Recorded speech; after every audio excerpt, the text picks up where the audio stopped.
Chapter 14। उसने याद किया वो कौन है और बाजी पलट गई। वो चाहत की कमी की मारी सी, सब समझे उसको दुखियारी सी। कशकोल उठाकर फिर आई दर दर, न मिली मोहब्बत जो न थी मुकद्दर। वो लड़की कुछ बेचारी थी, दरपेश उसको कम तवज्जा की बीमारी थी। लोगों को राजी करते करते खो बैठी अपनी इज्जत नफ्स सारी थी। दिन उसके बेचैन थे, रातें लोगों के लिए मुख्तस। वो जतन कर बैठी कहीं, मगर ना मिला उसको किसी कुर्बानी का सिला सही। क्या अपने, क्या अगयार, क्या दोस्त, क्या गम और खुशी के यार। हर किसी ने नोचा वक्त दिए जख्म, छीना एतमाद अता किए दोहरे मयार। एक रोज शफाफ पानियों में अपना चेहरा देखते हुए उस पे वारिद हुए इल्हाम कई। आंखें उसकी वैसी थी, कैसी, बिल्कुल उसके दगाबाज यारों जैसी।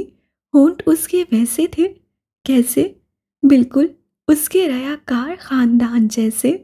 जिस्म पाल सहानत नक्श सब वही था, मगर जो एक लम्हा लेकर सोचा जाए, जहन पे जोर डाला जाए। क्या खास रहा उनमें जो करते रहे एक अरसा इस्तेमाल उसे। न खुदा ने उन्हें बनाया आला, न उसको किसी की खिदमत वाला। और बैठे बैठे उसे एहसास हुआ, उस शनासाई का एक दर खुला। उससे दिए लोगों को मुहाके कई, इस संभाल के, मजाक के, सवाल के, जो मायने जवाब के। ये उसकी कम हिम्मती थी, मगर कैफियत ही सारी वक्ती थी। उस रोज उस शिफाफ पानी को अलविदा कहते हुए, हवाओं से अहद करते हुए, अपनी जात की खुशियों का ठेका लेते हुए, लोगों के दोहरे मैयार को ना कहते हुए, उससे किया अपना सर बुलंद। कोई उसे इस्तेमाल करे तो मिलेगा अब दर बंद। उससे जाना वो है कौन, और फिर बाजी पलट गई। जामनी पड़ते आसमान से सफ़ेद रुई के कोले गिर रहे थे। सारे इलाके ने सफ़ेद चादर ओढ़ रखी थी। पहाड़, दरख्त, वादी, जंगल, घर, बयाबान, मैदान, इमारतें सब सफ़ेद बर्फ से ढक गए थे, मगर उनका असल रंग भूरा, मटियाला, सब्ज, सुरमाई कहीं कहीं से अपनी झलक दिखा देता था। लेकिन वहाँ उस एक कमरे में हर तरफ सफ़ेद रंग था, सिर्फ सफ़ेद। दीवारें बेतहाशा सफ़ेद, छत की सीलिंग, एक छोटी सी कोने में रखी मेज़ सफ़ेद, मग, प्लेट सफ़ेद, फर्श सफ़ेद, उस पर बिछा हुआ मैट्रेस सफ़ेद। मैट्रेस से बड़ा वजूद कोई 27-28 वर्ष का नौजवान था। उसकी आंखें बंद थीं, उसके वजूद पे ढीला अस्पताल के लिबास जैसा गाउन था, वो भी सफ़ेद। उसके सीने पे कोई पट्टी बनी थी जिसे उसकी गर्दन के साथ जोड़ा गया था।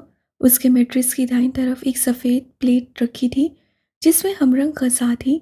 वो कमरा, वो जगह, वो कैद बेतहाशा सफ़ेद थी। उस रंग के अलावा वहाँ कोई और रंग नहीं था। मैट्रेस पे लेटे मर्द की आंखें बंद थीं, चेहरे और गर्दन पे जख्म थे। गर्दन एक तरफ से जली हुई भी थी। वो पहले की निस्बत काफ़ी कमज़ोर लग रहा था। वो शायद बेहोश था, मगर उसकी बंद आंखों के पार वो कुछ देख रहा था, कोई टूटा फूटा सा मंजर। वो एक सब्ज़ाज़ार था, लंबे वसी रकबे पे फैला सब्ज़ाज़ार। आसमान पे कोसों कुज़ा थी, ऊंचे लंबे दरख्त तमाम तर शान से खड़े थे। वो बंद आंखों और जख्मी वजूद वाला मर्द वहाँ तंदुरुस्त था। सब्ज़ाज़ार के ऊपर आसमान मामूल से ज़्यादा रोशन था। सब्ज़ आंखों वाले मर्द के सामने उससे ज़रा फासले पे एक दराज का औरत खड़ी थी। उसके बाल कमर से नीचे तक आते थे, गहरे कांसी रंग का लिबास दूर दूर तक फैला हुआ था। मर्द की तरफ उसकी पुश्ती, दफातन उससे पलट कर देखा। उसकी आंखें आसमान से उतरती रोशनियों से ज़्यादा रोशन थीं। सब्ज़ आंखें घास के उस रंग से ज़्यादा सब्ज़ थीं। वो दोनों एक दूसरे को देखकर मुस्कुराए। फिर मर्द ने उसकी ओर कदम बढ़ाए। लड़की मुस्कुराने लगी। उसकी आंखों में सरशारी के दिए रोशन हुए।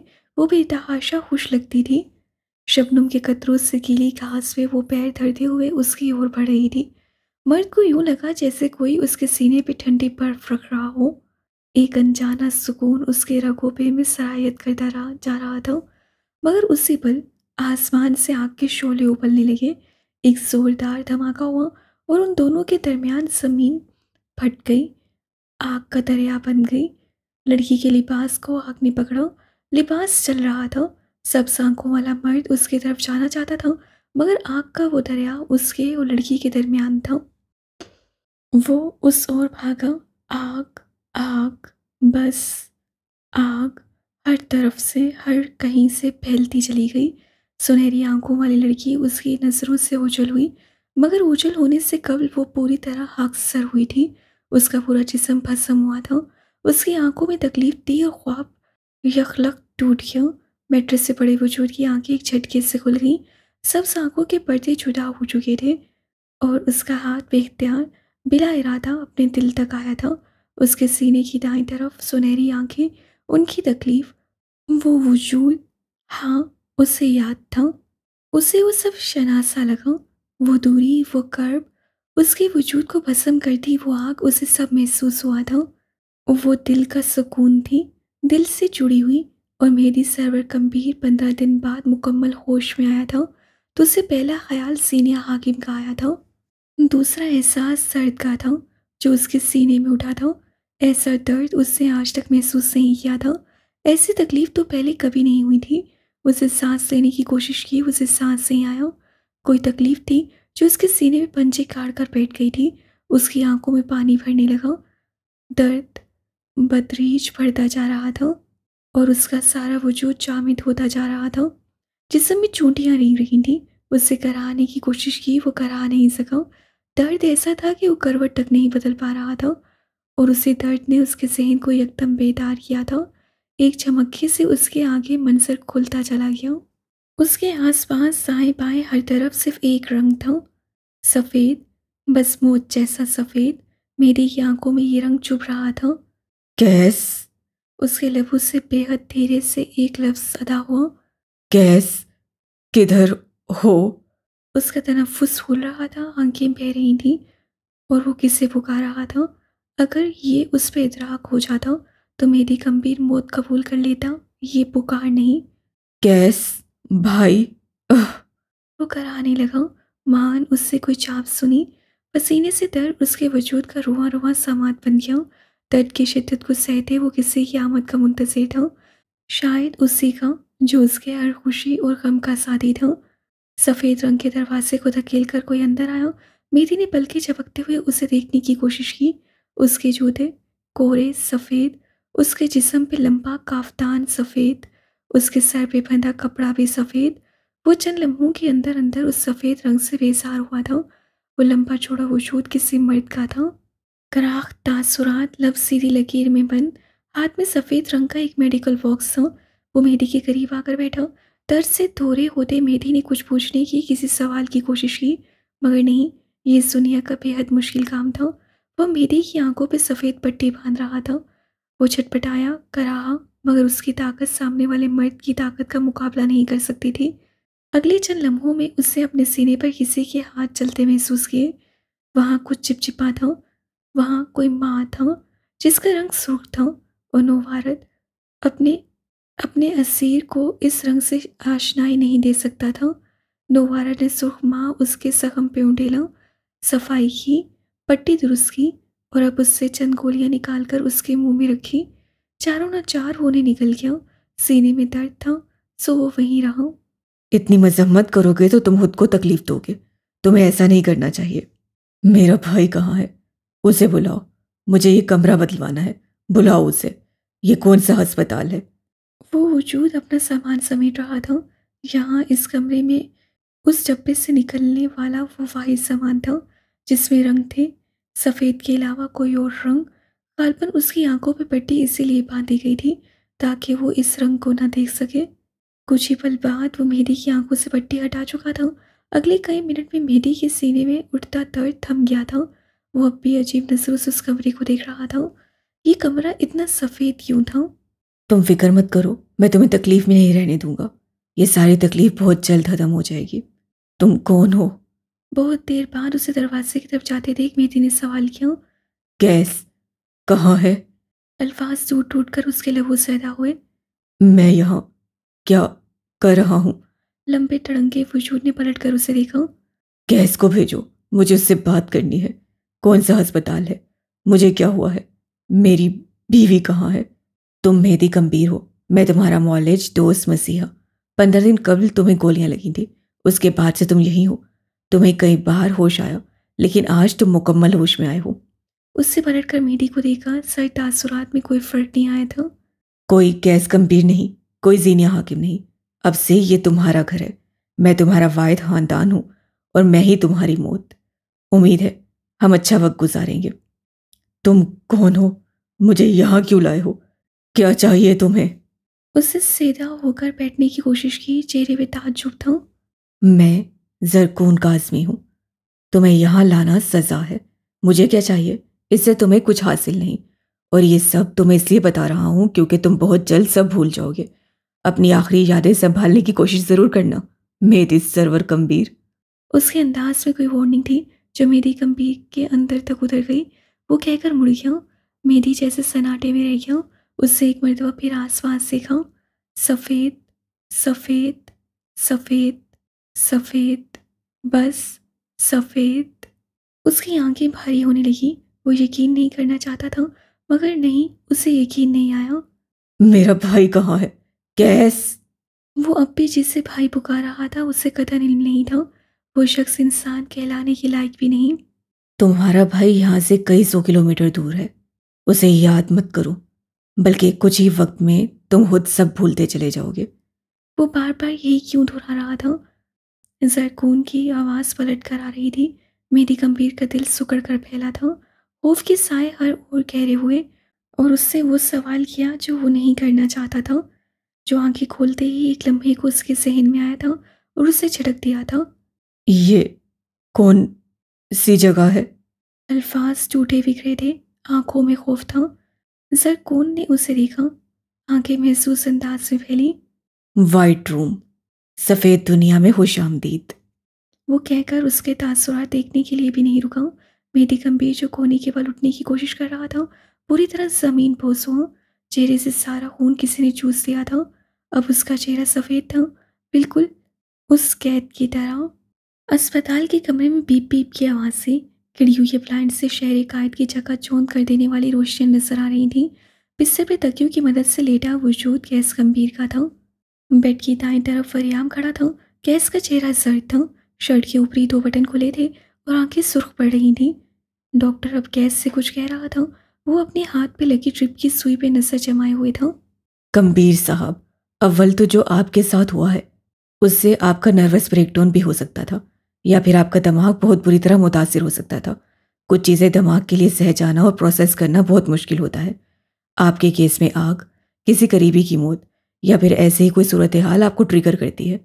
आपके पिछले डॉक्टर ने बताया है आप एनिवर्सरी ट्रॉमा के साथ भी डील कर रहे हैं। और सबसे बड़ी बात, मौजूदा तारीखें वही हैं, राइट? इलाज क्या है? उससे बेसारी से डॉक्टर की बात काटी। इलाज जहर है, चाहिए? वरियाम दिल ही दिल में फुनकारा। ये कोई सर दर्द और बुखार नहीं है जिसका इलाज यूं ही बैठे बैठे हो जाए। ये सीरियस मामला है। आपको लोगों के साथ घुलने मिलने की ज़रूरत है और सबसे बढ़कर आपको टेंशन से दूर रहना होगा। आप इन मसाइल में उलझना बंद करें जो आपको टेंशन दे। मुझे जाना है। वो उठने की कोशिश करने लगा। उसके सारे जिस्म से ताकत नुचड़ कर रह गई थी। चेहरा सर्द था और जिस्म पे अब तक कपकपी धारी थी। 6 घंटे बाद भी गैस उस आग के चक्कर से, मौत के उस खेल से वापस नहीं आ सका था। मैं बिल्कुल ठीक हूँ, मुझे कुछ नहीं हुआ। वो सुई बेदर्दी से निकाल कर उठ खड़ा हुआ था। एक लम्हे के लिए चारों तरफ अंधेरा छा गया। ये वाकई नॉर्मल हालत नहीं थी। ट्रॉमा और उसके असरात इंसान को अंदर से खोखला ही तो करते हैं। मैंने कुछ दवाइयाँ लिख दी हैं, लेकिन आपको प्रॉपर इलाज की ज़रूरत है और इससे गफलत अच्छी चीज़ नहीं है। गैस सुनी अनसुनी करते हुए बाहर निकल गया। परियाम उसके पीछे उसके साथ ही निकल आया था। अस्पताल की पार्किंग में किसी गाड़ी की फ्लैश लाइट्स गैस की आंखों में पड़ने लगी। उससे हाथ आंखों से आगे किया। कई घंटों से कुछ न खाने और सीने दबाव की वजह से एक बार फिर उसकी आंखों के आगे अंधेरा छाने लगा। वो लड़खड़ाया। ध्यान से कम्बीर साहब। उसे सहारा देते हुए बोला। कैसे ना चाहते हुए भी उसका बाजू थामा, लब भींच लिए। इस दुनिया में लोगों से भरी इस दुनिया में वो वाहिद आदमी था जिससे गैस मदद मांग सकता था। वो उसका भाई था और अब वो नहीं था। जाने क्यों उसकी कमी हर जगह महसूस हो रही थी। जाने क्यों वो थाम लेता था तो गिरने का खौफ ख़त्म हो जाता था और अब वही खौफ हर तरफ था। कुछ देर बाद गाड़ी तक आते हुए वो दोबारा बज़ाहिर नॉर्मल हो गया था। कोट बाजू पे डाले गाड़ी से बाहर देखते हुए उसके चेहरे पे इंतशार था। उसकी सफ़ेद शर्ट के बाजू पे सीनियर के बाजू का खून अब तक ताज़ा था। उसे कहाँ भेजा है तुमने? मैंने परियाम ने बेयकीनी से सीने पे उंगली रखी। मैंने कहाँ भेजा? आपके सामने वो भाग गई। पुलिस की गाड़ियों को आग लगी है। डिपार्टमेंट का नुकसान अलग हुआ है। अगर आप बीच में नहीं आते तो ये सब नहीं होता। आपने पुलिस को अपना काम करने नहीं दिया। आप पे केस बन सकता है। मैं हलूसिनेट नहीं करता मिस्टर वरियाम। मैं अपनी आंखों से देखा था सब। ये बीमारी मेरे अंदर है, मेरे ऊपर सवार नहीं। इसलिए मुझे साफ साफ बताओ, वो कहाँ है? गैरत के नाम पे एक और कत्ल। गाड़ी का मोड़ काटते हुए श्याम अंदाज में इतला दी थी। उसके भाई और कजन ने मिलकर उसे कत्ल कर दिया है और लाश समंदर में बहा दी। वो लोग इस बात को मानने को तैयार नहीं, लेकिन जल्द मान लेंगे। और तुम चाहते हो मैं इस बात पे यकीन कर लूं? उसका गला बैठा हुआ था। मेरा काम आपको यकीन दिलाना नहीं है। मैं वो बता रहा हूं जो हुआ था। और डॉक्टर ने साफ लफ्जों में कहा था कि आप अपनी तरफ से चीजें सोच सकते हैं। मुझे मजबूर मत करो कि मैं तुम्हारा करियर खा जाऊं। वो कहाँ है? बस इस एक सवाल का जवाब दो मुझे। उसका दिमाग अब तक पूरी तरह बेदार नहीं था। सड़क पे चलती गाड़ियाँ, रोशनियाँ, हर शय उसे अजीब कोफ्त में मुब्तला कर रही थी। उससे कोफ्त महसूस हो रही थी। मेरी तरफ से आपको इजाजत है, जो करना है कर ले। नौकरी वैसे खतरे में है, छोकरी है नहीं, क्या ले लेगा ये? गाड़ी अब उसी पुराने मोहल्ले में दाखिल हो चुकी थी, मगर अब सब कुछ बदला हुआ लग रहा था। पुलिस की उभारी नफरी बंदूकें नीचे किए गप्पे हाँक रही थी। स्पीकर पकड़े खड़े अफसर के चेहरे पे बेसारी थी। गली के दोनों तरफ लोग, पुलिस गाड़ियां थी और दरमियान में वो चलता हुआ आ रहा था। उसके जहन में कोई अलार्म सा बज रहा था। कुछ हो गया था, कुछ जो बेहद बुरा था। दरवाजे के सामने खड़े होकर उसने अपने ऐन सामने देखा। पुलिस के दो अफसर घर के अंदर से दो मर्दों को घसीट कर बाहर ला रहे थे। उनके सीने, बाजू और कमीज के दामन पे खून लगा था। कैस के दिल को धक्का लगा। उसकी आंखें एक नुक्ते पे साकिन हो गई। ऐसी भी क्या गैरत? बच्ची को कत्ल ही कर दिया। पास खड़े किसी मर्द ने तबसरा किया। कैस का दिल मुट्ठी में जकड़ा गया। आजकल की लड़कियों में भी तो हया नहीं रही ना, कमबख्त। वो दिल पकड़कर बैठ जाना चाहता था, उससे आगे नहीं बढ़ना था, मगर बगैर किसी की तरफ देखे वो अंदर की ओर बढ़ा। सेन में कई औरतें पहन कर रही थी। सफ़े माथे में बिछा हुआ था। वो इस एक सदी में दूसरी मौत बर्दाश्त नहीं कर सकता था। उसके कदम उठने से इनकारी हुए। उससे अमीना बेगम को अपनी तरफ आते हुए देखा। वो उसके गिरबान को झुंझोड़ रही थी। कैस कुछ समझ नहीं पाया। उन्होंने उसके चेहरे पे थप्पड़ दे मारा। वो रद्द-ए-अमल नहीं दे सका। वो बस सहन के बीचों बीच रखे उस जनाजे को देख रहा था। उसे लग रहा था अगर ये वो हुई तो वो मर जाएगा। धीरे से उनके हाथ अपने गिरबान से हटाते हुए वो उस तरफ बढ़ा जहाँ वो लोग थे। हर एक कदम पे उसका दिल चक्कर में मुब्तला होता जाता था। वो तख्त के करीब आकर रुका। कांपते हाथों से सफ़ेद चादर उस चेहरे से हटाई और वो थम गया। वो सीनिया नहीं थी, ये औरत उसकी माँ की माँ थी। उसका चेहरा सफ़ेद था, आंखें बंद। वो इस जहां से नहीं रही थी। मलाल था कि क्या? कैस की आंखें हल्की सी नम हुई। ये वो औरत नहीं थी, खुशी थी कि क्या? उसके दिल में तकवीयत भी उतरी, मगर मलाल हर दूसरे जज्बे पे भारी था। उससे झुककर उस पर हो चुकी औरत के माथे को हल्का सा छुआ। दुनिया कैद थी, आज़ादी मुबारक। उनके कान के करीब कहते हुए सीधा हुआ, फिर लंबे लंबे टक भरता वहां से निकलता चला गया। किसी ने कैस गंभीर को फिर मुड़ते हुए नहीं देखा। लम्हे के अंदर अंदर वो जहन्नुम देख आया था। वो कैसे मुड़ता? बाहर जाते हुए उसे अंदाजा हो चुका था। सीनिया हाकिम से दूरी का ख्याल भी उसके दिल को मुर्दा कर सकता था। राइटर्स नोट: जीनिया हाकिम की कहानी वक्त के हिसाब से बाकी किरदारों से आगे रहेगी। मौजूदा दिन: ढाका की हवाएं पुरनम थीं। समंदर की लहरें और भांत भांत की बोलियां सुनते हुए और सबसे बढ़कर एक गैर कौम के दरमियान होते हुए वो अशरक शल थी। उसके साथ आने वाला आदमी अब्दुल वहीद था। ढाका पोर्ट पे खड़े हुए उससे सीने का तारुफ क्या करवाया था, उससे याद नहीं करना पड़ा। ये मेरी भतीजी है, जोहरा मतीन। बोल नहीं सकती बेचारी। उसका पासपोर्ट भी था जिस पर उसकी तस्वीर थी। उसका नाम बदला गया था। बल्दियत के खाने में हाकिम नहीं था। किसी ने उसके दिल पे आरी से वार कर दिया था। वो घायल ही तो हुई थी। सारी दुनिया उलट पुलट हो गई थी। वो एक गैर मुल्क में थी। वहीद अपने ताल्लुकात इस्तेमाल कर रहा था। वो इल्लीगल थी। वो जो बुलाने पे लोगों के घर नहीं जाया करती थी, वो किसी चोर की तरह किसी की ज़मीन में दाखिल हो गई थी। वो उस समंदर में गर्क हो जाना चाहती थी। लोग अपना अपना काम करते नजर आ रहे थे, मगर सीनिया को लगा हर कोई उसे देख और उस पे हंस रहा था। वो एक चोर थी। लोग उसको इज्जत की निगाह से देख ही नहीं सकते थे। वहीद, ये पासपोर्ट जाली है। तुम इसके जरिए इस बच्चे को आगे कैसे लेकर जाओगे? कस्टम ऑफिसर दबी दबी आवाज में उससे कह रहा था। सीनिया सुनती रही, बस सुनती रही। ये जुबान उसके लिए अनजान थी, मगर अमल हर इंसान समझ लेता है। मैं रकम बढ़ा देता हूँ। तुम तो यूं कह रहे हो जैसे अमेरिका या लंदन ले आया हूँ। अब आगे का मामला तुम संभालोगे। बस यहाँ से निकलने की ही बात है। उसके बाद कौन सा बांग्लादेश और कौन सा पाकिस्तान। अफसर वहीद का शनासा था। वो उसे कोई तसल्ली दे रहा था। आगे क्या मामलात हुए, कैसे हुए, उससे इल्म नहीं था। उसे बस ये मालूम था कि वो सोरा नहीं, सीनिया है। उसे ये मालूम था वो बोल सकती है, गूंगी नहीं है। उसे ये भी मालूम था ये उसकी जगह नहीं है। वक्त उसके साथ ये मजाक करेगा, उससे कहाँ सोचा था। उसका भाई उसका था। उसे इस तरह किसी के हवाले कैसे कर सकता था। ये वो सोचे थी जो उस टैक्सी में बैठे हुए उससे आई थी। वो चुपचाप सड़क पे दौड़ती गाड़ियों को देख रही थी। उसके साथ बैठा वहीद मुख्तलिफ कॉल्स कर रहा था। वो बेहद मसरूफ आदमी था। ये वहाँ बैठे उसे अंदाज़ा हुआ था। और वो उसके साथ एक ज़रूरी इजाफा थी। यह तराक भी उससे हो चुका था। ये शहर बेहद मसरूफ और पुरशोर था। सड़कों पे लगे बिलबोर्ड्स, पोस्टर्स पर लगी लाइंस उसके लिए सब गैर शनासा था। मंजर किसी बैठक का था शायद। सोफे पे दो मर्द आमने सामने बैठे हुए थे। वहीद अपने सामने बैठे हुए आदमी से कुछ कह रहा था। दरमियानी साइज के वन सीटर सोफे पर बैठी सीनिया उसकी बात सुनती रही। उससे कुछ समझ नहीं आ रहा था। सिर्फ तुम्हारे भरोसे से बच्ची को यहाँ लाया हूँ मैं। पूरी उम्मीद है तुम इसके सारे मामलात का वैसा ख्याल रखोगे जैसा मैं चाहता हूँ। आज तक आपको शिकायत का मौका नहीं दिया वहीद भाई। खलील अहमद तुम पे और तुम्हारे कहे काम के लिए हाजिर है। खलील अहमद के बड़े ताल्लुकात थे और गालबन वो उन्हीं के इस्तेमाल की बात कर रहा था। बच्ची ने पहले ही बहुत कुछ देखा है।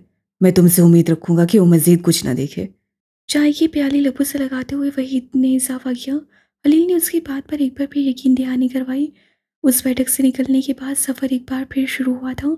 ढाका जदीद भी है और पसमानदा भी। कहानी का मरकज़ इस वक्त जदीद ढाका है, जहाँ ऊंची ऊंची रिहायशी इमारतें हैं। लोगों का जम्मे गफीर है। जदीद टेक्नोलॉजी का ढेर सारा इस्तेमाल है। यूनिवर्सिटीज़ और कॉलेजेस की बहुतात है। पीली टैक्सी ने एक बार फिर अपना सफ़र जहाँ रोका, वो एक 3 मंजिला ऊंची इमारत थी। अबाई में मलबूस लड़की ने गाड़ी की खिड़की से गर्दन फेर कर देखा। उसके दिल को एक बार फिर अनजाने खदशात ने आन घेरा। वहीद गाड़ी की दूसरी तरफ से दरवाज़ा खोलकर बाहर आया। फिर उससे सीनिया की तरफ से आकर दरवाज़ा खोला। वो तामुल का शिकार रही, मगर वो अंदर बैठी नहीं रह सकती थी। सो बाहर निकल आई। वो एक छोटी सी हाउसिंग सोसाइटी थी, जिसके चारों ओर छोटी सी दीवार थी। अंदर 3 से 4 मंजिला मकान थे, जिनकी तादाद 11 के करीब थी। घर के आगे बड़ा सा मैदान था, जहाँ बच्चे क्रिकेट खेलते हुए नजर आ रहे थे। गेट अबूर करके रोश को पैरों तले रोंदते। चंद मिनट का ठहराव रखते तीसरे नंबर पे 3 मंजिला मकान की तरफ आओ तो वहीद एक घर की बेल बजा रहा था। जीनिया चुपचाप उसके अकब में खड़ी थी। उसकी कैफियत यूं थी जैसे कोई मोमी मुजस्मा, जिसे जहाँ चाहो मोड़ दूं, मरोड़ दूं। कई लम्हे बाद दरवाज़ा खुला। दरवाजे के ऐन बीचों बीच एक औरत इस सदा थी। अगर मुझे 2 मिनट देर हो जाती तो क्या तुम्हारी यहाँ मौत वाक़या हो जानी थी? वो शफाफ बंगाली में गर्ज कर बोली। सीनिया सहम कर पीछे उठी। अब ये क्या ड्रामाबाजी कर रही है? इसे कभी चीखती हुई औरत नहीं देखी। औरत एक बार फिर नागवारी से बोली। देखी होगी, मगर गुर्राती हुई डायन देखने का ये पहला तजुर्बा है। वहीद ने उसके इल्म में इजाफा किया और सीनिया को लिए अंदर आया। वो दोनों पहली 2 मंजिलें छोड़ उस औरत की मैयत में तीसरी मंजिल की तरफ चल रहे थे। घर काफ़ी बड़ा और अच्छे से फर्निश्ड था। सफाई सुथराई और सलीके ने उसे मज़ीद खूबसूरत बना दिया था। वहीद ने उसे एक कमरे में बिठाया और खुद बाहर चला गया। वो काफ़ी देर तक बेहिस्सा हरकत वहीं बैठी रही, खामोश, चुपचाप। कम अज़ कम इस एक सदी में उसका दिमाग ये सब प्रोसेस नहीं कर सकता था। अगले कई लम्हे वो बेड पर यूं ही सुकड़ी सिमटी बैठी रही। बाहर से वहीद और उस औरत के बोलने की आवाज़ों के साथ अब एक मर्द की आवाज़ भी शामिल हो गई थी। जवान लड़की है भाई साहब, मैं उसकी जिम्मेदारी कैसे ले सकता हूँ? लाउंज से एक मुतफक्किर आवाज़ आई। वो बहुत टैलेंटेड है, वक्त बुरा है, लेकिन उसका किरदार और उसकी जहानत अजीम है। तुम्हें क्या लगता है मैं यूं ही उठाकर किसी को भी तुम्हारे घर ले आऊंगा? इस मुल्क में सिर्फ 2 लोगों पर एतबार करता हूं मैं। वही संजीदगी से बोलते हुए एक पल को रुका। एक तुम और एक रफीक। माजी में तुम्हारे कई काम किए, मगर मैंने एक बार भी ये नहीं कहा कि फलां फलां वजूहात की बना पे मैं ये काम नहीं कर सकता। मैं आपको मना नहीं कर रहा वहीद, लेकिन आप मेरी बात सुने। अब के रफ़ीक कह रहा था। लड़की ज़ात अव्वल तो जिम्मेदारी है, दूसरा मेरी बीवी आज या कल मायके से आ जाएगी, और तीसरा मैं इस लड़की को यहाँ क्या कहकर रखूँ? मेहमान, क्योंकि वो वही है। 6 माह इसे यहाँ रखो और उसके बाद वो यहाँ से चली जाएगी। जो उसके साथ हुआ है उससे निकलने के लिए उसे 6 माह चाहिए। मैं रफ़ीक ने कुछ कहना चाहा मगर नईमा उसे टोक गई थी। मैं उसे रखने के लिए तैयार हूँ, लेकिन मेरी एक शर्त है। नईमा की आवाज़ गुदरी थी, कानों में चुभने वाली। इन 6 माह के बाद भी वो अपने मुल्क नहीं जा सकती, लेकिन 6 माह के बाद मैं उसे अपने साथ भी नहीं रखने वाली। और इस अरसे में ये लड़की हर वो काम करेगी जो मैं चाहूँगी। नखरा किया तो घर से बाहर, ड्रामेबाजी की तो मुल्क से बाहर। अब अपना अपना सोच लो। उससे हाथ झाड़े सीने ने दरवाजे की धड़ार से झांक कर देखा। नईमा नामी औरत 40 का हिस्सा पार कर चुकी थी। उसकी रंगत पक्की सांवली थी, जिस्म भारी भरकम और बाल लंबे, जिन्हें उससे चुटिया में खून रखा था। रफ़ीक बड़ी बहन के सामने चुप रहा, मगर अंदर से वो अब भी मुस्तरब था। ठीक है, मुझे मंजूर है, मुझे यकीन है 6 माह बाद वो एक मुख्तलिफ इंसान होगी। वो बाहुशी रजामंद हो गया था। अंदर उनकी बातें सुनती हुई सीनिया हर उस एहसास से आ रही थी जो उसे तकलीफ देता, खुश करता, उदास करता या फिर परेशान करता। उसने धीरे से गर्दन को ढकता स्कार्फ हटाकर सफ़ेद हंस वाला पेंडेंट अपनी आंखों के आगे किया। वो याद आया, उसका मुस्कुराता चेहरा आंखों के आगे घूम गया। फिर निगाहें धुंधली पड़ने लगी। वक्त फिर सुस्त हो गया और दिल दिल को किसी ने चीर कर 2 हिस्से किया। मेरी गंभीर के बगैर अगर कोई जिंदगी थी तो उससे ले ली जाए। माँ तरह पास याद करना हो। मैं तुम्हें बहुत याद करती हूँ। पेंडेंट लबों से लगाए उससे किसी को बताया। वो नहीं रहा था तो उसकी यादें जिंदगी का कीमती हिस्सा बन गई थी। आंखों से आंसू टिप टिप बहने लगे और वो चुपचाप उस बिस्तर पर लेट गई। किस्मत और वक्त उसके साथ मज़ीद क्या क्या कर सकते थे। वो आखिरी खत देखना चाहती थी। सफ़ेद कमरे में मौत जैसी खामोशी थी। मैट्रेस से पड़े हुए वो काफ़ी देर से दीवारों को घूर रहा था। मेरी गंभीर के लिए ये लम्हात उससे या फिर तेज़ रफ्तार उससे इल्म नहीं हो सका। ज़रकोन के जाने के बाद उस पर नींद का गलबा तारी हो चुका था। जब उसकी आंख दोबारा खुली तब उसे एहसास हुआ कई घंटे बीत चुके थे। वो गलत था, 2 दिन बीत चुके थे। वो होश और मदहोशी में मुब्तला रहा था। कोने पे जोर देते हुए उससे उठने की कोशिश की। बेहद मुश्किल से हाँफते हुए वो उठ बैठा। आंखों के आगे धुंध जाने लगी। उसे दीवार से टेक लगाते हुए आंखें मूंद ली। खामोशी और अकेलेपन से उकताते हुए उससे बस यहाँ से बाहर निकलने की ख्वाहिश की थी। उस सफ़ेद कमरे के बाहर उसकी आंखों के पर्दे के पीछे हर मंजर रंगीन था। वो बालकनी में खड़ा था, जीनिया से कुछ कह रहा था। वो उसकी बातें दिल पे नक्श कर रही थी। फिर शोर उठा और हाथ के इशारे से उसे पीछे हटने को कह रही थी। मेहदी उसका इशारा नहीं समझ सका और फिर उसके सीने में कुछ खुप गया था। उसके बाद क्या हुआ था, उसे क्यों कुछ याद नहीं आ रहा था। बेजारी हद से सवा होने लगी तो उससे पट से आंखें खोल दी और एक बार फिर वो सफ़ेद दीवारें, सफ़ेद सीलिंग, सफ़ेद फर्श। मेरी का दिमाग अब बाकायदा चक्कर खा रहा था। उसे फ्रस्ट्रेशन होने लगी। कोई है, मुझे बात करनी है, कोई है? उसे चीखना शुरू कर दिया। उसके दिल और दिमाग में वहशत घर कर रही थी। ज़रकोन, कहताने से आवाज़ें पलट पलट कर वापस आने लगी। कोई है? कोई मुझसे बात करो। तुम कौन हो? मुझे यहाँ क्यों लाए हो? उससे खड़े होने की कोशिश की मगर सीने में ऐसा दर्द उठा था कि लामान वो दोबारा गिर पड़ा। दर्द शदीद होने लगा। शायद उसके जख्म सही नहीं हो सके थे। प्लीज़ मुझे यहाँ से बाहर निकालो। तुम जो कोई भी हो, मैं तुम्हें पैसे दे सकता हूँ। मेरा भाई तुम्हें पैसे देगा। मुझे मुझे यहाँ से प्लीज़ निकालो। आवाज़ें पलट पलट कर वापस आ रही थीं। कैदखाने में खामोशी का राज रहा, ऐसे जैसे वहाँ उसके अलावा कोई बसा ही ना हो। तुम जो भी हो, जो भी चाहते हो, मेरे सामने क्यों नहीं आते? वो हलक के बल चीखूं। मुझे यहां से निकालो। तुम कौन हो? मैंने क्या बिगाड़ा है तुम्हारा? ये कैसी जगह है? मेरे दिमाग को कुछ हो रहा है। तुम्हारा बॉस कौन है? कितने पैसे चाहिए तुम्हें?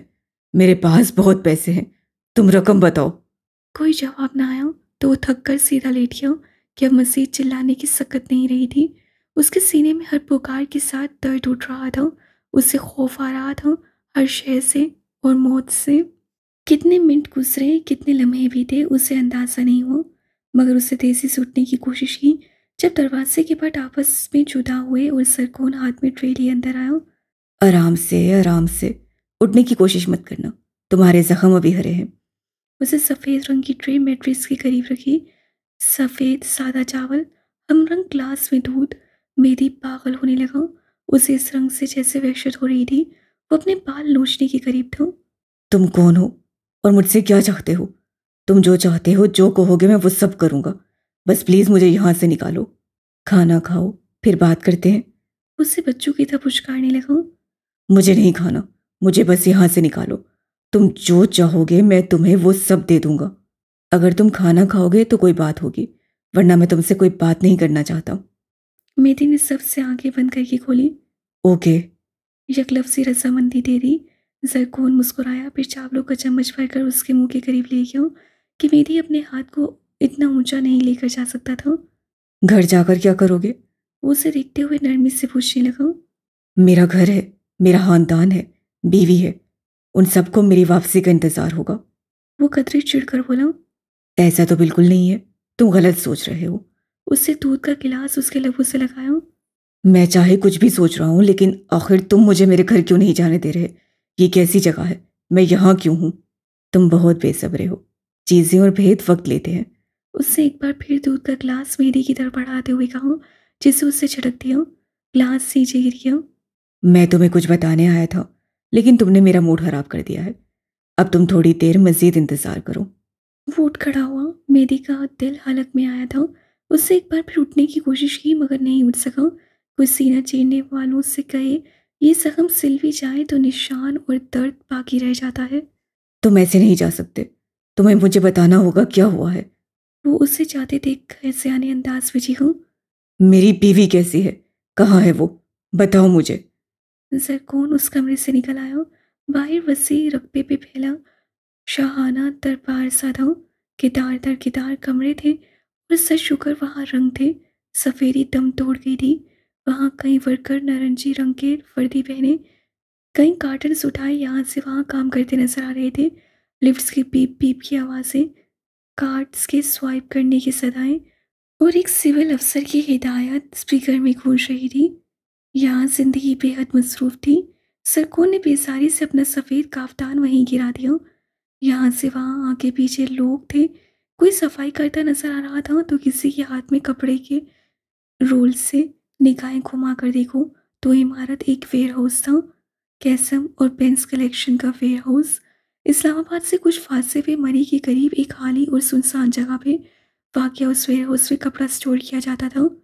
यहाँ आने वाला ज़्यादातर कपड़ा कैसम टेक्सटाइल से आता था, जो कि फैसलाबाद में वाक़या थी। वेयर हाउस के अंदर ही एक बड़े से कमरे को मेरी गंभीर के जिंदान बना दिया गया था। जरकौन कासमी आसपास एक हाथ उड़ाते अपनी तसल्ली करते चलते हुए वेयर हाउस के दरवाजे के सामने आकर खड़ा हुआ। मरी में इस वक्त बर्फबारी अरूज पे थी। मौसम यख था। यहाँ से दूर जिंदगी भाग रही थी, मगर ये इलाका कदरे वीरान था। उसे वॉकी टॉकी कान से लगाया। दूसरी तरफ कॉल जाने लगी। वो बूट से फर्श मसल रहा था। राब्ता मिलने का ये इंतज़ार उससे बेहद सब्र के साथ किया था और बिलागे राब्ता मिल गया था। जहाँ राब्ता मिला था वो शख्स इस्लामाबाद के एक पोश इलाके से ताल्लुक़ रखता था, जिसका उठना बैठना अमरा में था और रोज़ा उसके कदमों में अपनी किस्मत देखने बैठते थे, जिसके पास सहूलत के ढेर थे और जिसके सितारे आजकल उरूज पे जाने के ख्वाहिशमंद नजर आ रहे थे। उस आदमी ने बहुत कुछ खोया था, मगर जो पाने की तक वो दोद कर रहा था वो दुनिया थी। उसके घर की ग्लास वॉल के बाहर शहर खामोशा की रोशनियां नजर आ रही थीं। जिंदगी से भरपूर रोशन इमारतें। बॉस। जरको ने दूसरी तरफ उसकी मौजूदगी चेक करनी चाहिए। उसका बॉस सही था। खैर, बोलो जरकौन, कैसा है मेरा दोस्त? गिलास से बड़े मशरूब को हिलाते हुए पूछा। वो एक ही सवाल के साथ जागा है और उसी एक सवाल के साथ मरेगा, ये मेरा अंदाजा है। जरको उकताया। मैं तुम्हें लाखों रुपए अंदाजे लगाने के लिए देता हूँ। उसे 3 से 4 घूंट लिए। जरकोन ने माथे को मसला, बेसारी से गर्दन घुमाई। ये सफ़ेद चोला पहनकर घूमना एक इंतहाई बोरिंग काम है। आपको इसके लिए मैं ही मिला था, क्योंकि इस सफ़ेद को सयाह तुम ही कर सकते थे। कोई बात नहीं, अगर काम पसंद नहीं आ रहा तो वापस आ जाओ, बाकी की रकम भूल जाओ। कैसा? बस यहीं आकर मेरी गैरत घुटने टेक देती है। पैसा नहीं छोड़ सकता बॉस। मैंने भी तुम्हारी गैरत के पैमाने नाप कर ही तुम्हें ये काम सौंपा था। कहो फिर, कैसा है मेरा दोस्त? जख्म गहरे और हरे हैं। तबीयत के साथ साथ उसका दिमाग भी नासाज होता जा रहा है। हमारी मुलाकात 2 बार हुई है और दोनों बार मेरे हाथों कत्ल होते होते बचा है। बोलता बहुत है। आखिरी बार शिकायत थी। बर्फ की तरफ पीट किए अब वो आसपास गुजरते लोगों को देख रहा था। वो अपने बॉस की गुफ्तगू से लाइल्म थे। वो लाइल्म थे कि यहाँ जो इंसान कैद है वो मेहदी गंभीर है। उन दोनों मर्दों को स्क्रीन के चौखटे पे तकसीम करूं तो एक आदमी ग्लास वॉल से शहर दिख रहा था और दूसरा उसकी तरफ पीट किए हुए था।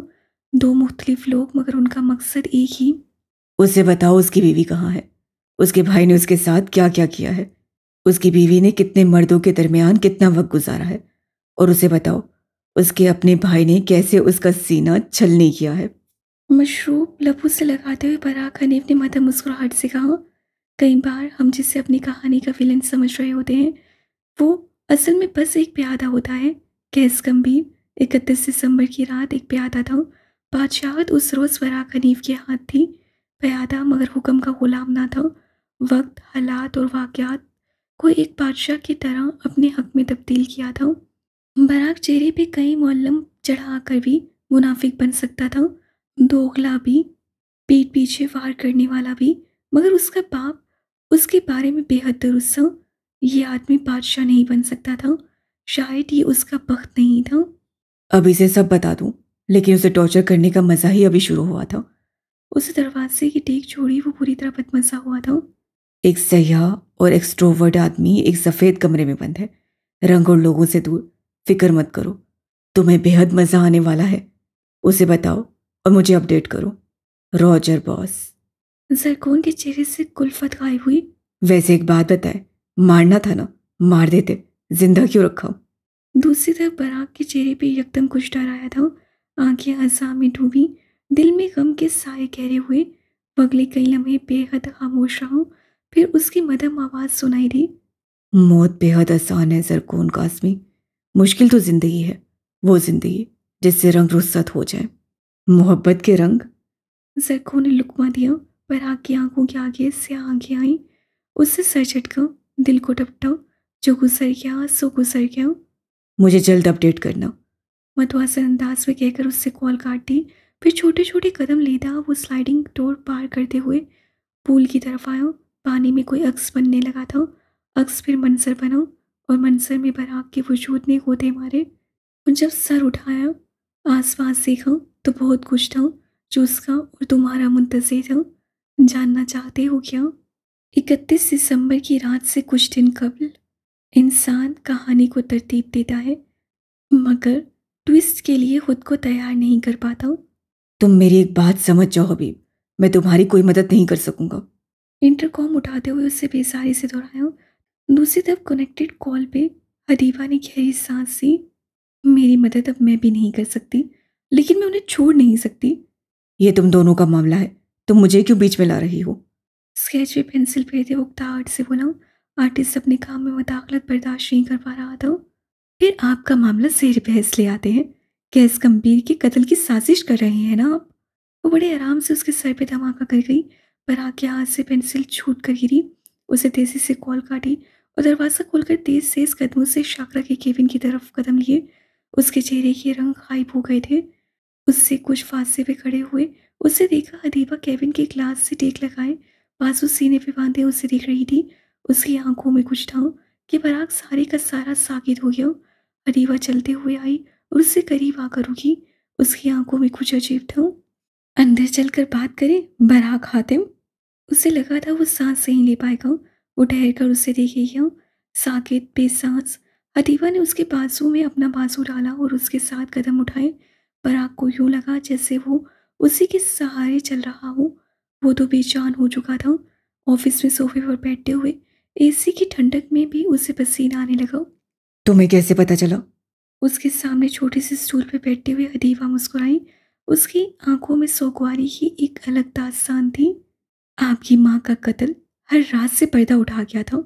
मैं जिन दिनों हालिक हुसैन के साथ काम करती थी तब से सब जानती हूँ। छोटी सी तो इंडस्ट्री है। किससे खुफिया निकाह किया, किससे अपनी बेटी को दुनिया में नाम नहीं दिया, सब पता चल जाता है। बराक का चेहरा हर गुजरते लम्हे तारीख बढ़ता जा रहा था। ये जिल्लत थी जिससे वो हमेशा भागता आया था और आज उसके वक्त में भर दी गई थी। वो बस चाहता था हदीबा चुप हो जाए। आपकी माँ और उनके ताल्लुकात काफी अरसा ज़ेरे बहस रहे थे। क्या चाहती हूँ? उसकी आवाज़ उसकी अपनी नहीं लगती थी। वही जो आप चाहते हैं, लेकिन मुख्तलिफ तरीके से, जिसमें वो बच जाए। उससे पेंट की पॉकेट से अपना मोबाइल निकाला और पराग के हाथ में थमाया। स्क्रीन पे कुछ तस्वीर रोशन थी। पराग की वही तस्वीर जो उसकी शादी के रोज़ शेजल को मौसूल हुई थी। अगली तस्वीर में उस नंबर की तफसील थी जिससे ये तस्वीर भेजी गई थी। वो मेहदी कम्बीर का नंबर था। पराग शल रह गया। आपकी मोहब्बत की कब्र में पहला कील मेहदी ने ठोका था, बॉस से नहीं। उसके बाद जो तस्वीर आई वो बॉस की तरफ से थी। आप उनसे अपना बदला ले चुके हैं। क्या मेहदी को सब माफ है? मोबाइल हाथ में लिए वो चुपचाप उन तस्वीर को देखे क्यों। कैसे लाख इख्तिलाफ सही, लाख नफरत और मुकाबले थे, मगर मेहदी तो वाकई दोस्त था। और उस एक लम्हे में वो सब था, बस दोस्त से ही रहा था। और दोस्त का दोस्त सा रहना बड़ी अजियत होती है। प्लान बदल गए थे, मगर नफरत, इंतकाम और रकाबत वहीं की वहीं रही। बैठे बैठे ये प्लान किस तरह बदल गया? मेज के सामने रखी कुर्सी पे बैठा नौजवान बेसारी से कह रहा था। उसकी तरफ पुश के बैठे बराक का चेहरा पुरसोच था। निगाहें दीवार पे जमी थी जिस पे चापचा सिक्की नोट्स लगे हुए थे। कई तस्वीर, उनको जोड़ते सुर्ख धागे। बराक उस बोर्ड के आगे खड़ा था। उसे गोली लगेगी, लेकिन वो मरना नहीं चाहिए। उसकी आवाज़ हल्की थी।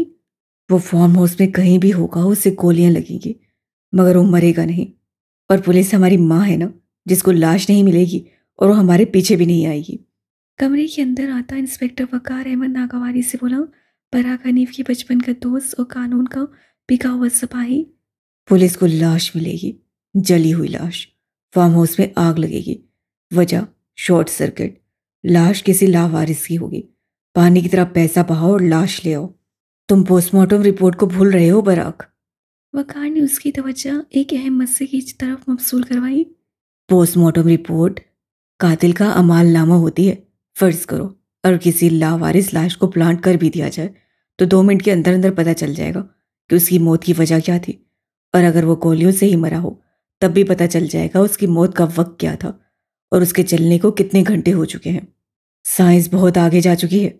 ऐसे कत्ल नहीं होते जैसे तुम सोच रहे हो। तुम कोई पेशावर कातिल नहीं हो। पैसे फेंकने से तमाशे देखे जाते हैं, लेकिन अगर याद करो तो तमाशे मौत के नहीं होते। बराक पलटा। उसकी आंखें और उसका चेहरा सपाट था। मैं पेशावर कातिल नहीं हूं, लेकिन इस मुल्क में अमीर लाडली औलाद तस्वुर किया जाता है।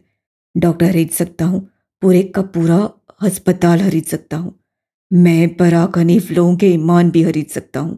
वो इस वक्त खुद को ज़मीनी खुदा माने बैठा था। उसका तकब्बुर उसे एक दिन ज़मीन पोस करे, खुदा करे। वकार ने गहरी सांस से, वो बराक के कॉन्टेक्स्ट से वाकिफ था। उसकी पहुंच ऊंची थी और ताकत बेमिसाल, जिसे आज तक उसने हाथ ख्वाह इस्तेमाल नहीं लाया था। मगर अब उसकी ज़रूरत थी। इंतकाम जुनून बनता जा रहा था और अब बराक खुद पे कंट्रोल खो रहा था। रफ्ता रफ्ता कमरा खाली होता गया। फिर नीम तारीख और फिर गहरा तारीख। उसी तारीखी में किसी के कदमों की चाप ने नौवारत के आने का संशय दिया। उस कुर्सी खींचने की आवाज़ आई। कोई बराक के एन सामने आकर बैठा। वो कोई नहीं था, मगर वो कोई था। उसके गिर्द रोशनियों का खाला था। बराक ने कुर्सी से सर उठाकर उसे तका। निगाहों में अकीदत थी। उसे धीरे से कहा। बाबा, मैं आपको बहुत याद करता हूं। वो किसी साय से मुखातिब था। किसी इल्यूशन से। तुम मुझसे बहुत दूर जा चुके हो पराग, बहुत दूर। मैंने तुम्हें कहा था इस सब में खुद को मत उलझाओ, तुमने मेरी बात नहीं मानी। वो हंसूरदा लगते थे। आपने, कैस ने, मेहदी और शेजल, सबने मेरे साथ गलत किया। अब मेरी बारी। वो हठधर्मी से बोला। मेहदी क्यों? इस सब में वही क्यों? वो जड़ है, मैं उसे काट कर फेंक दूंगा। शुरुआत वहीं से हुई थी, उसकी माँ और उसके गलत इक़दाम। हमें कबूल कर लिया जाता अगर उसकी माँ ने रवायात ना तोड़ी होती। सांप का कांटा रस्सी से भी डरता है, उन्होंने मुझे इसलिए कबूल नहीं किया क्योंकि वो डर गए थे। जो कुछ उस औरत ने किया वो हम सब ने झेला, और उस सब के बाद कुछ ठीक नहीं हो सका। आदम की निगाहों में दुखता और एक अजीब कसक थी। खुद को क्यों गिरा रहे हो?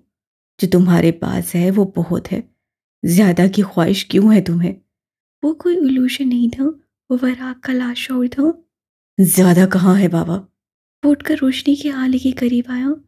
ये तो बेयर मिनिमम है। उन दोनों भाइयों से वो ले रहा हूं जो उन्होंने मुझसे लिया। कैसे खानदान लिया उससे वही ले लूंगा।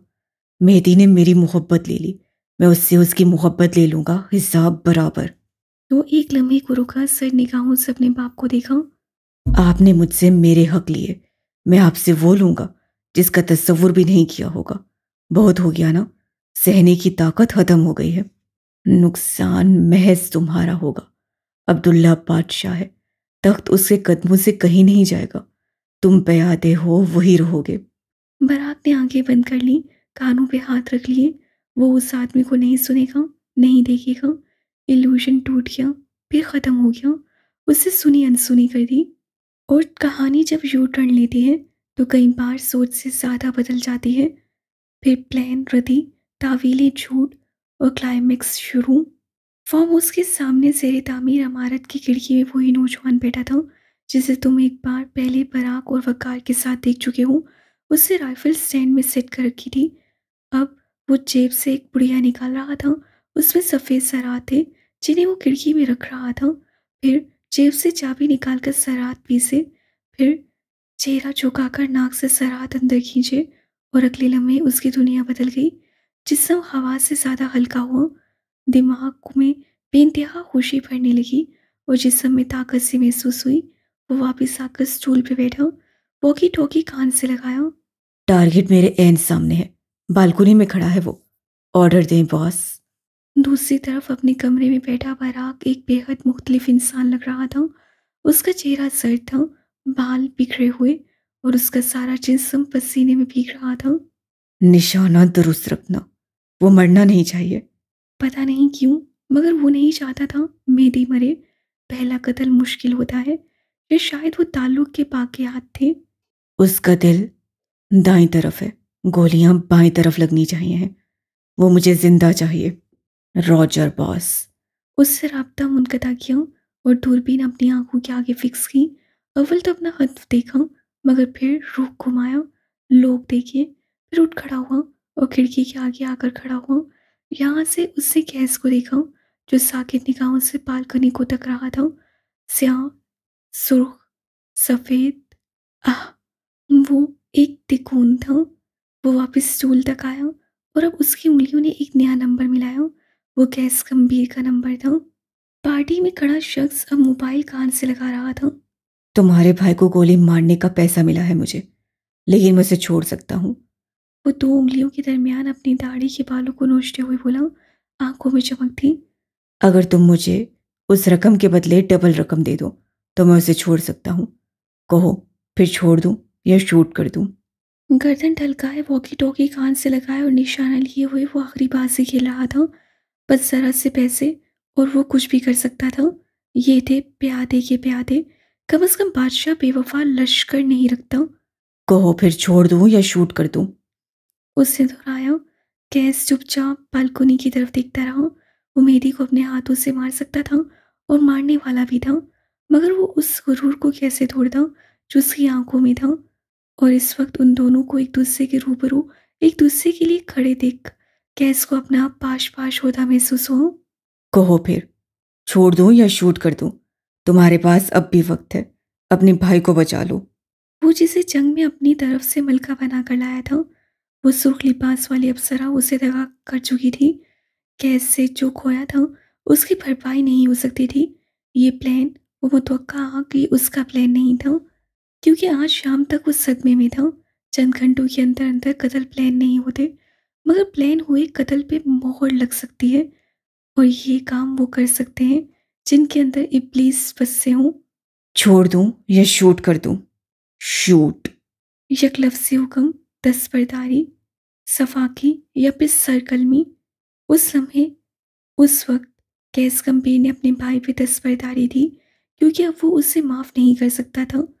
अब बस बहुत हो गया ना। चंद घंटे बाद बराक हनीफ फार्म हाउस के बाहर अपनी गाड़ी से उतरता हुआ दिखाई दे रहा था। उसके चेहरे पे हवाइयाँ उड़ रही थीं। अपने तमाम तरह कॉन्टैक्ट्स इस्तेमाल कर लेने के बाद भी, पैसा पानी की तरह बहा देने के बाद भी उससे खौफ था, बेहद खौफ। आगे का प्लान वाज़िया था। उसके पास सीनिया और मेरी का निकाहनामा था। कैस और उसकी सीनिया से मोहब्बत की दास्तां की निशानियाँ थीं। ये गैरत के नाम पे होने वाला कत्ल होता, हसद और जलन, रकाबत और जायदाद के तनाज़े का कत्ल। मगर बाजी ऐसी पलट चुकी थी कि बराक हनीफ खुद भी भुजंग रह गया। शायद उससे इस प्लॉट ट्विस्ट को खासा इंजॉय किया था। कैस गंभीर के मोबाइल पे कुछ मैसेजेस आए थे। निकाहनामा, गाड़ी के कागजात, फ्लैट का किस्सा, स्टोर की शेयर्स, तलाकनामे की तस्वीर, एक तरतीब शुदा खेल जिसे उसे तरतीब दिया था, जो कहती थी वो कैस के साथ मुखलिस है। हदीबा नवाज उसके साथ वाकई मुखलिस थी। वो कर्जदार थी और आज कर्ज उतार रही थी। कैस अब उसका हाथ पकड़कर पुलिस के हवाले कर रहा था। वो आपा खो चुका था। पराग ने महज उसके लिए फंदा तैयार किया था, मगर अपनी पसंदीदा औरत को अपने ही भाई के कत्ल के इल्जाम में फंसाकर, उसे जलील करवाकर कैस से खुद को फांसी खुद लगाई थी। और बराक हनीफ को ये खेल पहले वाले से ज़्यादा पसंद आया था।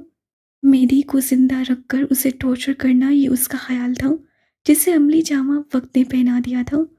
पूल के पानी में बनते अक्स मिट गए। अब वहाँ कुछ नहीं था। बराक चंद लम्हे पानी को देखता रहा, फिर खुद को ढीला छोड़ा और अगले लम्हे पीठ के बल खुद को पानी में गिरा दिया, यूं जैसे उससे बाहर निकलेगा तो पहले जैसा होगा। हाँ, मुनाफिक। कराची, पाकिस्तान। दादी की वफ़ात को कई दिन बीत चुके थे। पुलिस वक्तन फ़वक्तन नवाब ख़ानदान के मुख्तलिफ अफराद को लेकर जाती, तफ्तीश के नाम पे उन्हें मारने के खौफ दिलाती, और यहाँ नवाब पैसा फेंकते, ताल्लुकात का जोर दिखाते, और नतीजा वही ठाक के 3 बात। एक और चीज़ की तब्दीली आई थी। बशर और सेगम का बयान पुलिस के सामने बदल चुका था। उन्होंने सीनियर हाकिम के मुतल्लिक लाइल्मी ज़ाहिर की थी। वाकौल उनके उस समंदर बदर हुई या उसे आसमान ने निकला, किसी को कुछ खबर नहीं थी। अलबत्ता उन्होंने पुलिस के खिलाफ FIR ज़रूर कटवाई थी कि उनकी बहन पुलिस अफसरान से कैसे गायब हुई। SP ऑफिस में बैठे हुए कैस गंभीर का चेहरा वो नहीं था जिसके साथ वो उस शहर आया था। हर गुजरता लम्हा उस शख्स के शराब में इजाफा कर रहा था। वक्त नहीं, उसके हाथों से दुनिया रेत की माने निकलती जा रही थी। यानी क्या शहीर साहब, मैं ये समझकर वापस चला जाऊं कि 2 शहरों की पुलिस एक कातला का सुराग नहीं लगा सकी, उस पे कत्ल साबित नहीं हुआ? दाईं तरफ बैठे वरियाम ने उसकी बात काटना अपना फर्ज समझा। मैं इस केस का तफ्तीशी अफसर हूं और पूरे अरसे में एक बार भी उस पर कुछ साबित नहीं हुआ, लेकिन वो पुलिस हिरासत से भागी हुई मुलजिमा जरूर है। शुक्रिया सरकार, जो आपने इतना मान लिया। भागी हुई या भगाई हुई गई, मेरी आंखें धोखा नहीं खा सकती। मैंने तुम्हें गाड़ियों को आग लगाते हुए देखा था। कैस के लहजे में तैश भरने लगा। मुझे वो लड़की चाहिए। पुलिस अगर अपना काम ठीक से करती तो आज ये सब ना हो रहा होता। उसने जोर से मेज पे हाथ मारा। SV शहरियार खान ने गहरी सांस ली और उस संकी डिजाइनर को देखा, जिसके आगे पीछे मजबूत हाथ थे। ताकतवर खानदानों के दरमियान पुलिस खनचक्कर बनकर रह गई थी। पूरा कराची छान लिया है गंभीर साहब, घर वालों से भी पूछगिछ कर ली है। अब आप क्या चाहते हैं, हम मजीद क्या करें? उनके घर की औरतों को उठवाएं। वो तुरंत बोला।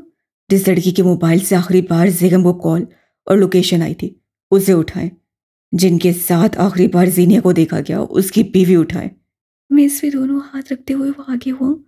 ताउन करें SP साहब, आपके बेटे को उसकी पसंद का घर मिल सकता है। 1-1.5 करोड़ मेरे लिए कोई मसला नहीं है। उसकी आवाज़ बेहद हल्की थी कि बामुश्किल शहरयार सुन सका। वो सिर्फ 18 साल की बच्ची है, पुलिस उसे किस बिना पे अंदर कर सकती है? अब कि इनके घर की सारी औरतों का मुहाफिज मैं बनूंगा, इस बिना पे कि मुलजिमा के मुतालिक आखिरी बार राब्ता उसी का हुआ था और उसके पास वो लोकेशन थी जहां उसके अपने मंगेतर के मुताबिक मुलजिमा को लेकर जाया गया और मैंने आखिरी बार उसे वहीं देखा। इससे साफ जाहिर होता है कि कूंज हाकिम का इस केस से ताल्लुक है। अब के नवाज बोला था, सिंध पुलिस से वही इस केस को लीड कर रहा था। देखिए गंभीर साहब, शहरयार ने तहम्मुल से कहना शुरू किया। दूसरी तरफ नवाब साहब का खानदान है, हम इस तरह उनके घर की औरतों पे हाथ डालेंगे तो मामलात बिगड़ सकते हैं।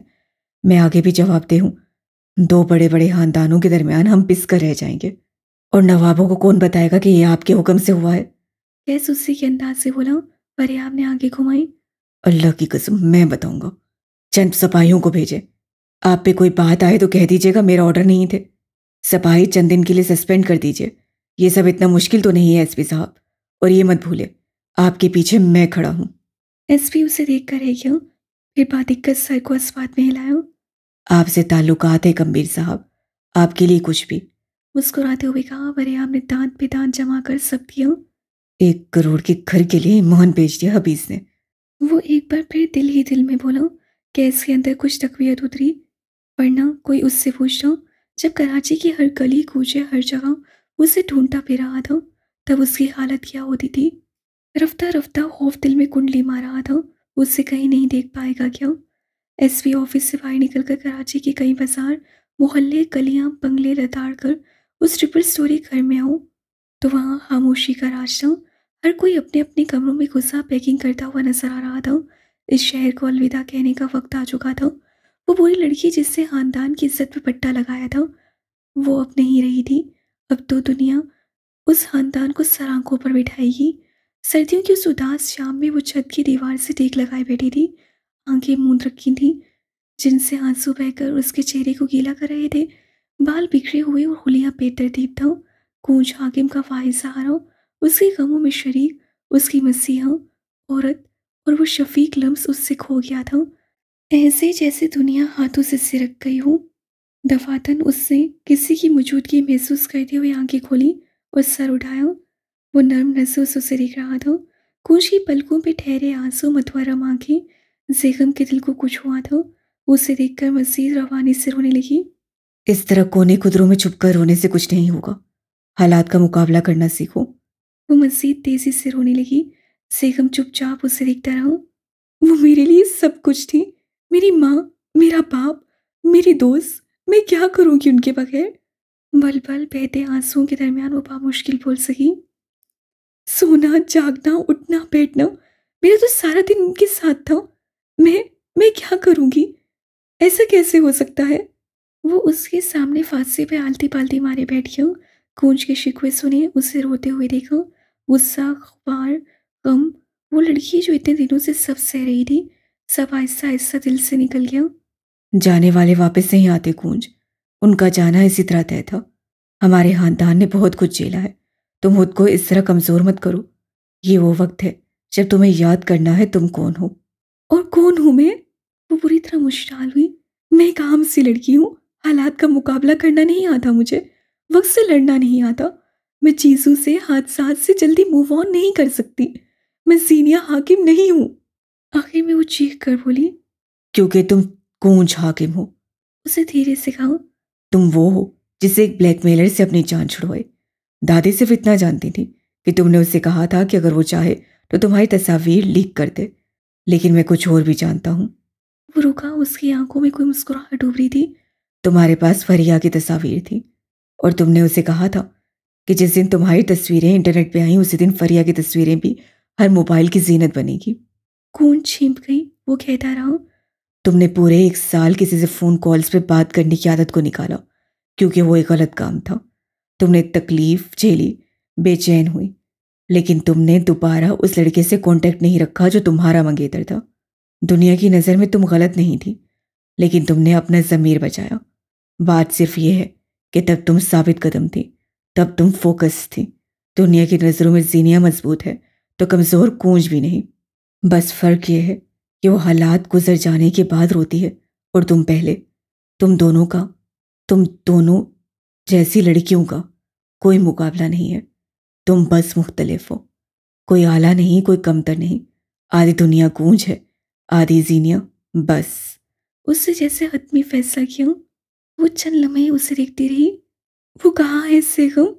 सब कहते हैं तुमने उसे कत्ल कर दिया है। क्या तुमने वाकई? वो आगे कुछ नहीं कह सकी। सेगम ने अपने आसपास देखा और लहजा धीमा रखा। तुमने मना किया था, तुम्हारे हुक्म अदूली कैसे कर सकता था? वो मुस्कुरा रहा था। मुझे रुक भी रहा। हाँ, मगर दिल को थोड़ी सी तसल्ली हुई थी। मुझसे उम्मीदें मत रखना, इन मंगनियों से मेरा यकीन उठ गया है। सेगम ने गहरी सांस ली। देखो यार, ये जो जीनिया और अब्दुल्ला की मंगनी थी ना, ये शुरू से इंटेंस थी, क्योंकि उसके पीछे उसके दाएं बाएं साजिशें थी। तुम्हें क्या लगता है बलूचिस्तान के लोग इतने जालिम हैं, इतने उजट और गंवार हैं कि इस तरह एक मंगनी के पीछे लड़ते हैं, कत्ल करते हैं? उससे गर्दन नफी में हिलाई। बलूचिस्तान समेत दीगर सूबों में आज भी नाम नेहाद गैरत पे कत्ल हो रहे हैं। आज भी मर्द खैबर के कुछ इलाकों में गक में कोई मर्द किसी लड़की के घर के बाहर फायरिंग करा के आता था और उसके बाद उस लड़की से कोई और शादी नहीं कर सकता। वो चाहे तो शादी करे, वरना वो लड़की यूं ही घर बैठी रहे। जैसी लानत पे यकीन रखते हैं। पंजाब के कुछ इलाके आज भी वनी। अगर दो खानदानों के दरमियान कोई इख्तलाफ हो जाए और उसके बिना पे कोई कत्ल हो जाए तो कातिल की बहन या बेटी को मकतूल के घर की वनी कर दिया जाता है। वनी के साथ होने वाला सलूक किसी जानवर से भी बदतर होता है। पे यकीन रखते हैं। सिंध और बलूचिस्तान में आज भी कारोकारी की रिवायत है। ये सिर्फ हमारा इलाका नहीं है, ये दीमक है जो मुल्क के 30% हिस्से को दीमक की तरह चाट रहा है। ये कोई रिवायत नहीं है, ये चंद बेगैरतों के बनाए गए बेगैरत कवानीन है। खुद सोचो, ये कैसी गैरत है जिसमें पिसने वाली महज औरत है। उससे लम्हे का तवक्कुफ किया। गूंज गौर से उसे सुन रही थी। आजकल मंगनी होना और टूट जाना कोई बड़ा मसला नहीं रहा। तुम घर पे बैठी हो, बाहर निकल कर देखो। बल्कि तुम्हारे नज़दीक तुम्हारे दोस्तों में किसी की मंगनी नहीं टूटी, किसी की शादी नहीं टूटी। फिर क्या सब अब्दुल्ला जमान बन गए? गूंज ने नफी में सर हिलाया। अब्दुल्ला और हमारा खानदान ताकतवर है, बस इसलिए मसाइल हुए और चंद झूठी नाम नेहाद रवायात ने उसे शह दी। लेकिन हमारी मंगनी नॉर्मल है और रहेगी। गूंज ने शिकवा के ना निगाहों से उसे देखा। सेगम का रहा। यार वाकई नॉर्मल है। जो मसाइल थे वो जीने और बलाज भाई के थे और अब्दुल्ला के। हम तो माशाल्लाह खुश हैं। वो इस अंदाज से बोला कि गूंज हंस पड़ी। तुम कुछ ज्यादा खुश हो, जाहिर है। इतना हैंडसम लड़का हर किसी को थोड़ी मिलता है। वो उठते हुए बोला। है, मैं चलता हूँ। ये मत सोचना तुम्हारा पीछा करते हुए आया था, मेरा अपना काम था यहाँ। बिल्कुल, छत बहुत गंदी हो गई है, झाड़ू लगाने आए थे ना? सेगम ने कुछ कहने को मुंह खोला मगर रुक गया। सीढ़ियों से थप थप की आवाज़ें आ रही थी। वो गूंज की तरफ बढ़ा मगर कोई हिफाजती बंद नहीं बांध सका। खवातीन पुलिस के साथ कुछ मर्द ऑफिसर ऊपर आए थे। उन्होंने खींच कर गूंज को उठाया। एक मर्द ने सेगम को घसीटा और उन्हें अपने साथ लेते हुए नीचे चले गए। नीचे सहन से सेगम की बहन भी उनकी हिरासत में थी। गाड़ियों की तरफ जाते मौफ होते सहन और धुंधली होती आंखों से जो गूंज ने आखिरी चेहरा देखा वो गैस गंभीर का था। वाकई गैस गंभीर का या जुनून का।